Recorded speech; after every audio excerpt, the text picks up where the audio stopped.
वचसे सुनवाम सोममराति यतो निदहाति वेदः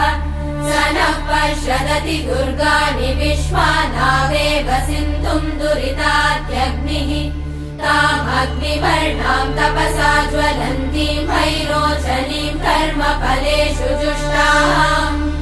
दुर्गाम् देवीगुम् शरणमहम् प्रपद्ये सुतरसि तरसे नमः अग्ने त्वम् पारयानव्यो अस्मान् स्वस्तिभिरति दुर्गाणि विश्वा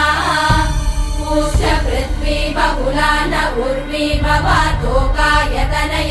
शम्योः विश्वानि नो दुर्गः जातवेदः सिन्धुन्न नावादुरितातिवर्षि अग्ने अत्रिवन्मनसा गृणानोऽस्माकम् बोध्यभिता तनूना पृतनाजितगुंसः